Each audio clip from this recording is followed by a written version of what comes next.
So I'm 100% honest about everything that goes on with the homes. You have to just lay out all of your expectations up front.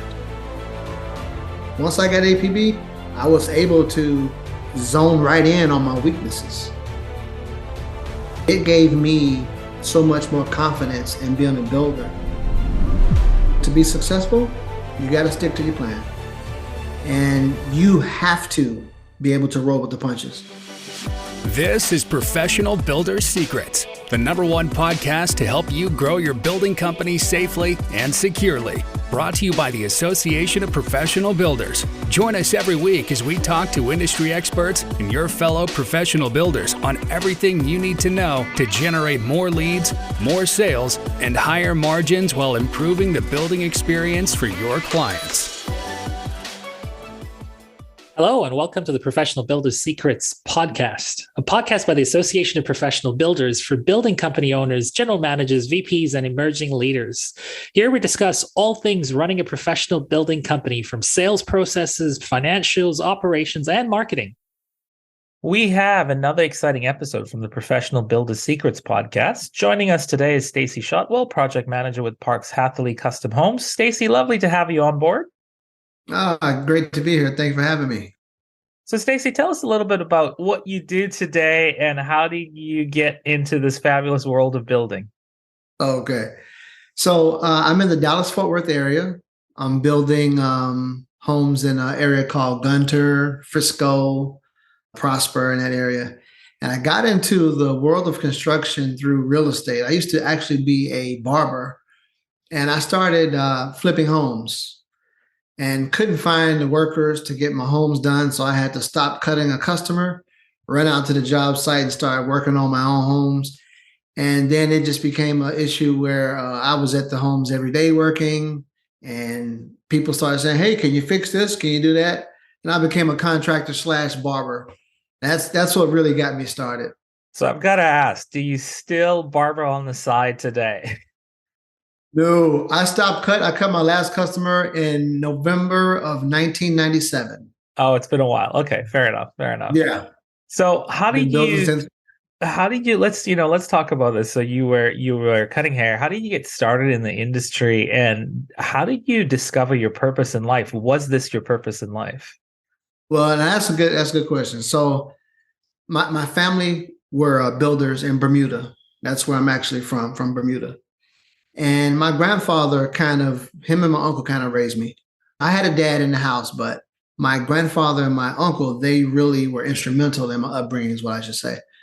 And I used to be on the job site with them in Bermuda, which is a total different construction process. But so my grandfather passed, and we were very close. And one night I had a dream about him. Well, it was an event. I don't know if it was a dream or not, but he came to me and told me that I'm supposed to be building homes.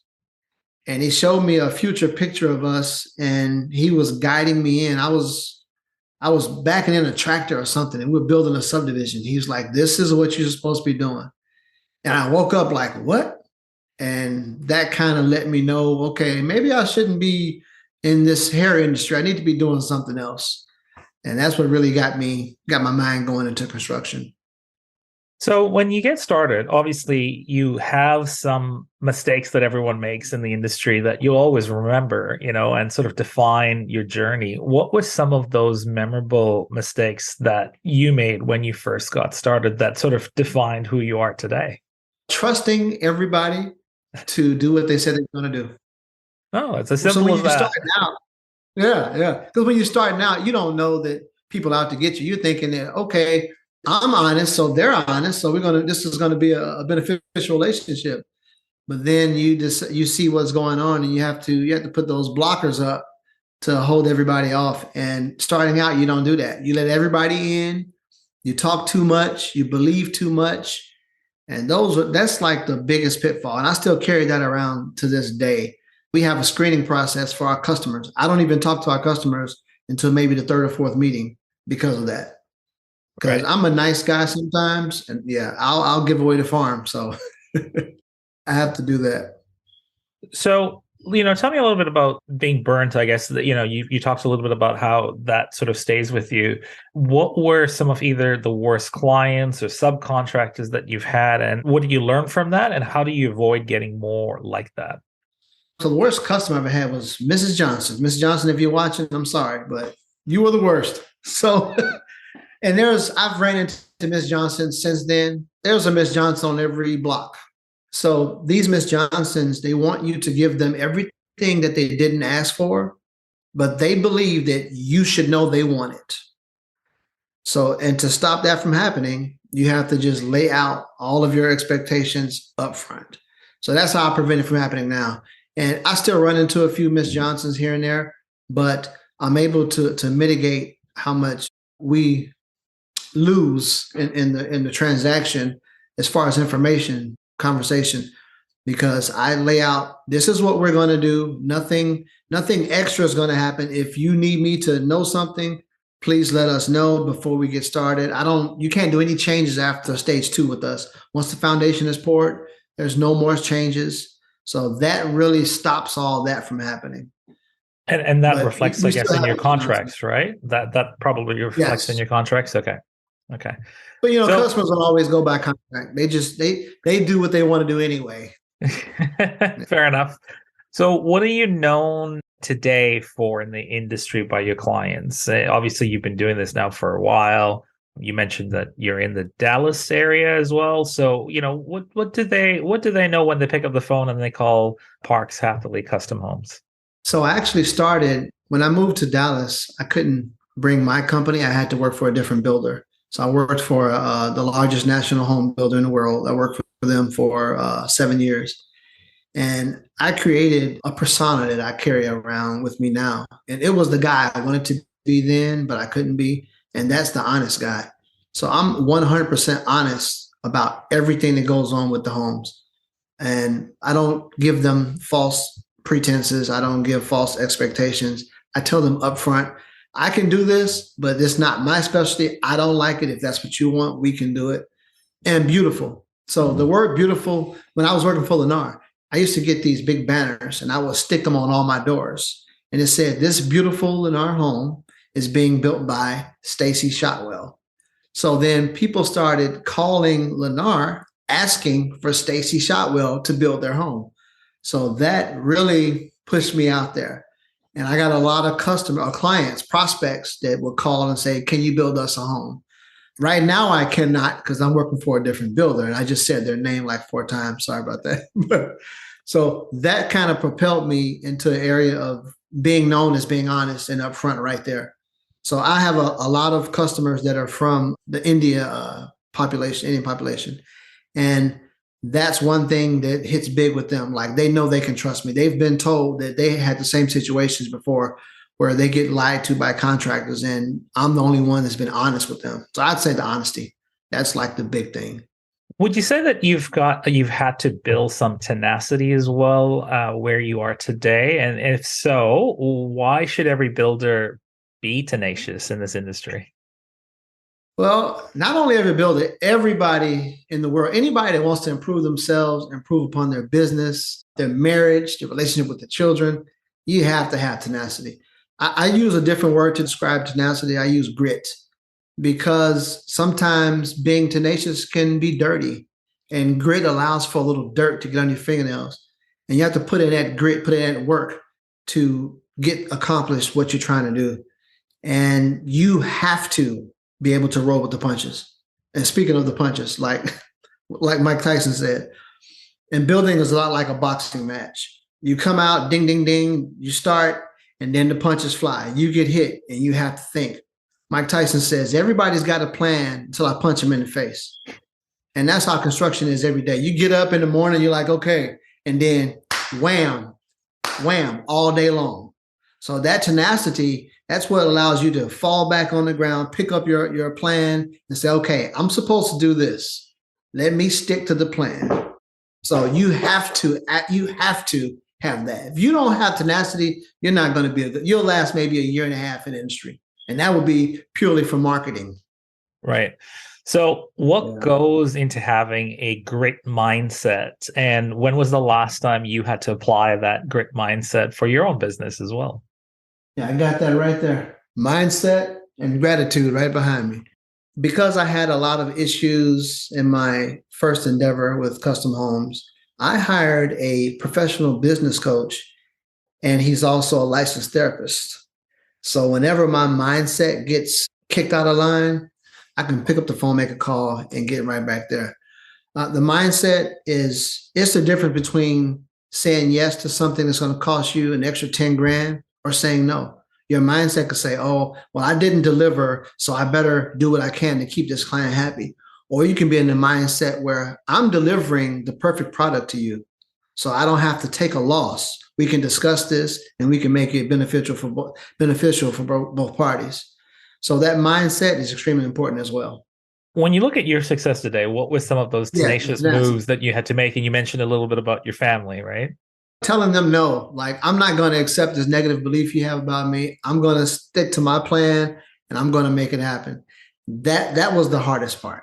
Everything else, like, I expect everybody else to have put up resistance, but I didn't expect it from my family. That was rough. And getting licensed was rough as well. Why was the getting a license rough? Was it the critics around you that were constantly saying you can't do this, or was it sort of your own inner battles? How did you overcome that? I was operating in a city that was corrupt, and I didn't have the right politicians around me to secure a contracting license. So I had to take the test a few times to pass. I answered the questions the exact same way every time. Down here in Texas, though, you don't have to have a license, so it's a little different. But up north, where I was originally building it, it's pretty rough. And we had labor unions and things like that. You had a lot of opposition. Pretty much everything, every person you encountered was in opposition. They wanted to get something from you. You know, be it I've had inspectors come to me and ask me to pay a car note. Like, yeah, my car loan is due, and you need this house passed. Like, wow, can we just do the inspection and make this, make it the way it's supposed to be? So I ran into a lot of that, but it was a corrupt area. It was very corrupt. How much time do you spend today working in your business or on your business? Would you say you're working on your business a little bit more? Yeah. So before the rush, before everything got, when the pricing increase went up a little while back, I worked on the business probably about 4 hours a day. I'm probably down to about 2 hours now. And it's a little different what I do. So I'll start my day as a project manager. Nobody knows I own the company. They believe that I'm just a project manager representing the company. And when I come home, I have to switch hats and then go through all my systems. So I do like a checklist, and the checklist is very high view, and it shows me where, not necessarily where I failed at, but where my company failed that day. And I use that to build the business. So I'm working on the business pretty much from 6 o'clock until dinner time. So 2 or 3 hours a night, maybe 2 hours. I won't say three, 2 hours. So I'm in the business all day, and I'm working on the business about 2 hours a day. But those systems, that's what helps me to keep everything in check. And it's not perfect, but it allows me to see where I'm weak at and where the business is weak. Then once I find that weak spot, I log right into APB. I can pick up a module and say, okay, I need training on this area right here. And I'll watch that module over and over and over. It just makes, and I didn't do that before I had APB. Once I got APB, I was able to like zone right in on my weaknesses and say, oh, there's a module for that. Oh, I suck at dealing with customers. There's a module for that. So it just made it very easy to do. I kind of look forward to doing it, actually. This is like a relief from the rest of the day. Yeah. It breaks up your day a little bit. Before we talk about the APB and how you actually got to know them, tell me a little bit about the systems that you enjoy using, or what are some of the systems that you're using? You talked about the fact that you're in the systems as well. What are some of the systems that you currently use that really help your business? As far as software, we use Build-A-Trend. I was using Co-Construct for a while, but Build-A-Trend just offered more. And it was, I believe personally, it was easy to expand the company with Build-A-Trend. So I have a purchasing department now. I have a legal team. I have accountants in there, and everybody is able to log in and see what's going on. So I love that. But like the first real business tool I used as far as software was Google Keep, believe it or not. That's what made me a star at Lennar. I used Google Keep and I would make these long checklists. And I just made a template for the checklist and I could check off everything. So it gave me the consistency that I needed. Right. So yeah, Google Keep was nice. How did you come across the Association of Professional Builders, and what is your relationship with them today? So I came across them, I believe it was a YouTube video. It was a video a long time ago. It's been a while back. I've been a member for a little while. And I didn't think that they could help me because they were in Australia. I was like, Right. What do they know about this? But then I did a little, research and what we call research, watched a few videos, read a few reviews. And I came to the realization that construction is construction wherever you are. You got Miss Johnson's in Australia. You got them in England. You got them in South Africa. You got them everywhere. So it made it easy. And then when I saw the layout, like how they had it structured, it gave me so much more confidence in being a builder. Like when I went back out on my own, I was worried that I didn't have the structure. Honestly, working with APB gave me the confidence to implement the structure. I was like, Right. okay, I know I'm doing this right now. I have an industry standard to look at to see if I'm correct or if I'm wrong. And if I think I'm wrong, I could pick up the phone and call someone. So Right. it was Yeah. pretty much a no-brainer for me. And for our listeners out there, we also have the APB also has coaches in the US too as well. I've had Eric on the podcast Oh yeah, before as Eric well. Cohan. Yeah. Yeah, that's my coach. Yeah. So Eric's from the US, and we also have Clint in Canada as well for our Canadian friends. But what advice would you give other builders considering the Association of Professional Builders? You talked a little bit about confidence. So obviously when you're going out, there's a lot of fears that you have to manage. What do you feel builders need to do to become successful, and how do they approach the APB? Well, to be successful, you got to stick to your plan. You cannot, you can't get into the job thinking that, oh, I can fix this down the road. You got to have everything worked out and planned out right away. Like Mike Tyson said, everybody's got a plan till I punch him in the face. And you get punched in the face every day in construction. You got to have that plan. And that's where APB comes in at. They solidify your plan. You know if your plan is correct or not by talking to people like Eric and getting everything legitimately written out, finding your weaknesses, knowing where to focus your energy on. That's imperative to any builder. If you want to make it in an industry, you have to have a big brother to tell you what you should be doing. Because you can't, it's like having a coach in a boxing ring. You got to have that coach on the side telling you what to do because you're in the fight. You're just swinging. You don't really see what's going on. APB is that coach. So what were some of the key struggles that you encountered in the building industry post-licensing? You mentioned that you were in a pretty corrupt part of town. You had a lot of scenarios where people were looking for handouts. After you got your licensing and you got into the industry, what were some of those key struggles in part of that growing the business process? And would you change anything today? Well, I was very young. I was 23, 24. So it was being taken seriously. That was a huge thing. So I did a whole lot of advertising. I got billboards, magazines. I had a $30,000 a month advertising budget in 2003, 2004. That was a lot back then. Now that's nothing, but that was a lot of money back then. I would say that the advertising, that form of advertising is no longer needed. You can basically put yourself out there on social media, people like APB, situations like that. You can expose yourself. And what was the other part of the question? Oh, the other part was, what were some of those key struggles that you had? And you mentioned a little bit about the advertising. And so I was just curious, how did you overcome those key struggles? I overcame them with the grit, with the tenacity, just staying to my course. Even back then, I had a plan. The plan wasn't a good plan, but it was enough to keep me going.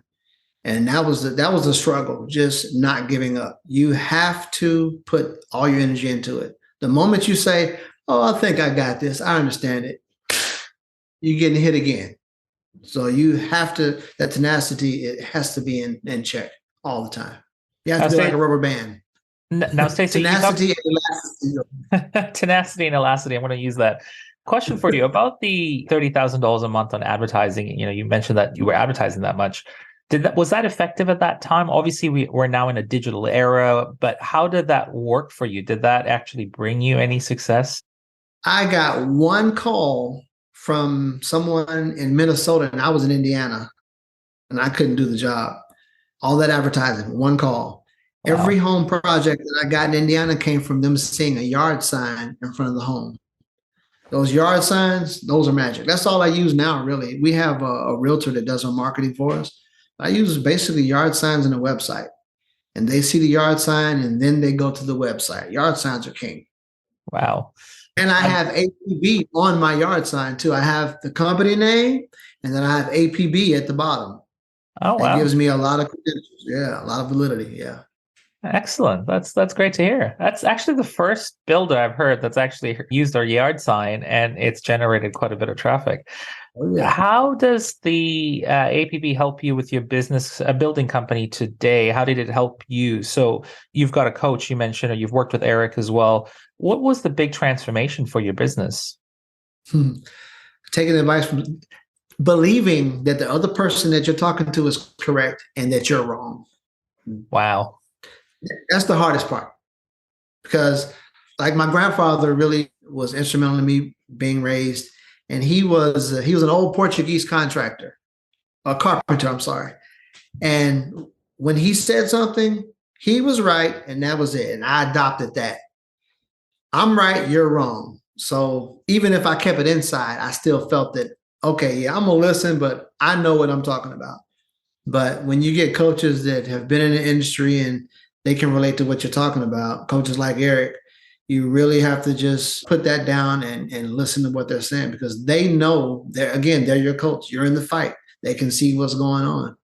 So it's very important to listen to those coaches and do what they're asking you to do and keep that tenacity in check. Keep it there.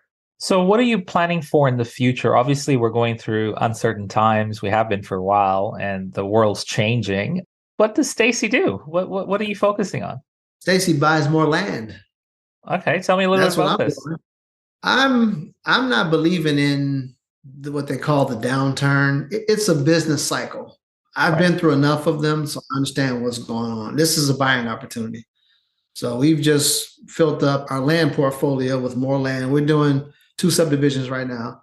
And I believe that these downturns are an opportunity to bring fresh buyers in because a lot of people sat on the sidelines and was like, I'm not going to buy right now. Prices are too high. They still have the money. The interest rates are a small issue, but it's not that big of an issue. And you can always refinance. I did some day trading for 10 years. So I've been through the roller coasters. I see what happens. And I don't fall for the, we gotta liquidate. We gotta do this. Nah. And actually, I didn't even raise my prices during the price surge we had. My prices have been the same all the way through. Right. I just closed on that project I told you about. We could have gotten 20% more, but I didn't raise the price. We kept the pricing where it is. So I'm just going to stay right in the middle there. Keep buying land and keep the stuff coming. Yeah. So what do you think has been the contributing factor to your success? You know, you talked a little bit about your grandfather and your uncle playing a really big role in your upbringing. You talked a little bit about coaching. You talked a little bit about having grit. You look back now on your illustrious career, and if you had to go with either a defining moment or something that's really helped contribute to your success, what would that be? Defining moment. Well, so I was at a church revival. I didn't want to go. My mother-in-law made me go. We get there, and it's a lady, and she's preaching. She's an evangelist. They brought her in from a different area. She was from a couple states away. And she walks in, and I was still a barber at the time, just straddling the fence. She's on stage. It's a crowd of people. She calls me out of the crowd, pulls me up there on stage, and says, God wants you to be a builder. God wants you to build subdivisions. I'm like, okay, who told this lady what I was talking about yesterday? She didn't know me. I didn't know her. That right there, that was about 6 months after the dream I had about my grandfather. So those 2 things right there, I was like, okay, I don't have a choice. This is what I'm supposed to be doing. That was it for me. So, and that's what gives me my tenacity. Is like, I can't quit. And I know it's going to be rough because when God tells you to do something, it's like the world comes against you. But that's what makes you keep fighting. What should builders prepare for in the coming months and in the coming years? You've taken a strategic approach. You're looking at land. You're looking at all these different projects. But for the builders out there who are struggling or don't know what to do, what's your advice for them to prepare for the future? Okay, it depends on the future they see. If they see the future where they're going to be slow, then stock up on materials, get a warehouse, start holding things. Don't throw away everything on the job site. We usually throw away about $4,000 or $5,000 worth of material at the end of a job. Now I'm stocking that stuff. Then that's because I see a different future. If they see a future where it's going to keep going the way it is, then alternate your plan to work with that. Just stay adaptive, stay nimble. It's like a boxing match. I don't know why I keep going back to boxing. I don't box, but you have to duck and move. You got to keep moving. And that's the biggest thing. Don't get complacent thinking, oh, I'm a builder. This is what I build. This is the way I do it. I've done it like this for 20 years. Yeah, well, that doesn't work all the time. A lot of people go out of business because they cannot adapt. That's the biggest thing I would say. Yeah. How do you get your leads today? You talked a little bit about the yard signs, but do you get a lot of referrals? You talked a little bit about being called the honest guy. How do people find Stacey today, and who wants to work with you? So my realtor, he does most of the marketing. He does MLS shots and puts everything on MLS. But those yard signs, they're golden. Some of the communities that I build in, they talk a lot.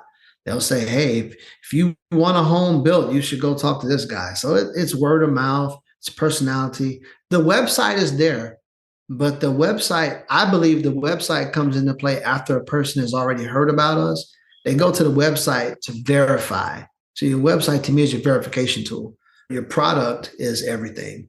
And if you got a nice product sitting there and you have a nice reputation, I think you're golden. That's the biggest thing. Right. And how are you known in the industry? You talked a little bit about, being known by certain communities as the honest guy, but for the companies that you've worked for or the bigger competitors out there, do they know you because of the product and service you put out there? How are you perceived by your fellow competitors? I don't know. We've had small conferences where 20 to 30 builders in my arena are involved. And I go to some conventions where there are larger builders. I like to keep the low profile and not really be the guy that everybody expects you to be when you're building. I don't know how they feel. I really don't know. That's a hard question to answer. I don't know. But actually, I don't care. That's golden, because I'm not going to modify what our company is doing and what we stand for because somebody else thinks a certain way. I actually had a company come to me. They invited me to a golf outing, and they were like, we can get all your materials for you real cheap. All you got to do is give us $3,000 and we'll take care of you, blah, blah. So I'm like, okay. And they showed me these papers showing big discounts, 20% discounts on lumber package pricing. So I said, okay, I'll do it. They called me back a couple of days later, and they're like, we need you to do a questionnaire. We have to do an investigation, and we need you to come down and ask you these questions. I'm like, what is this about? He said, well, we just want to verify that your company is who you say you are. And I stopped him right there. I said, no. I said, I'm not interested anymore. I said, the moment I have to prove myself to my own industry, I'm failing. So I'm not going to even start that. I prove myself to my buyers. That's the only crowd that I'm going to prove myself to. And I cut it loose. Found out later on that their product they was pushing, and I hope they're not affiliated, but it wasn't what it was supposed to be anyway. It was a bunch of marketing, and they prey on builders that are trying to save $1. Right. So when you look at the industry, I could talk to you for ages, but I'll ask you my final question. It's been great getting to know you a little bit, but where do you feel the building industry is going, and what is it evolving to? If you think about the future, what do you think of the future of the industry that you're in? The industry as a whole is still stuck in the past. There's a lot of technologies that we have not adapted to that are starting to come out, like the 3D printing right now. 3D printing has a bad rap, and this area does. And I actually just saw an article that said it's a Texas builder, I think from Austin, Texas. He just got a $57 million contract to do 3D homes on the moon. On the moon. So I'm like, this can't be real. But a news station picked it up. So things like that. If we are looking down the road and we see we can adapt things to construction that will facilitate building on the moon, that really shows me that this industry is prehistoric. If we're already looking at building on the moon, we're still doing things the same way we did. Only upgrades we have is because of a code change. That's horrible. So I'd like to see new materials. I'd like to see fireproof lumber. I'd like to see steel beams that don't give way if you have a fire. I've tried mixing of materials to keep homes, to make them safer. And I would like to see more safety in a home. If a hurricane comes or tornado comes, we shouldn't see a whole block devastated. We've come too far. You can be in a 2-seater econo box doing 60 miles an hour, have a crash and walk away. Why do you sit in your home and worry about a tornado coming? You shouldn't have to. Our products, our technology needs to change. Stacey, do you see Parks-Hatherley Custom Homes on the moon in the future anytime soon, or is that an aspiration for the future? No, I don't aspire to be there. Not at all. No. That was my first question. Like, okay, if we get the job on the moon, where do you put the porta potty? How can I get a porta potty out there? I'm just thinking if the Dallas Cowboys are going to be playing on the moon anytime soon, because it'd be a boring Sunday without any NFL football, right? On Sunday. That's right. Well, listen, my man, it's been great having you. Great getting to know a little bit about you. The next time you talk to Eric, tell him I say hi. And thanks for being here. We really appreciate your insight to your story and going back to that grit mindset as well. I'm wishing you all the best in your success as well as a builder in the future. Thank you, sir. Talk Awesome. to you soon. Thank you for listening. Remember to subscribe to Professional Builder Secrets on your favorite podcast platform and leave a review. To learn more about how the systems at the Association of Professional Builders can help you grow your building company, visit associationofprofessionalbuilders.com. See you next time.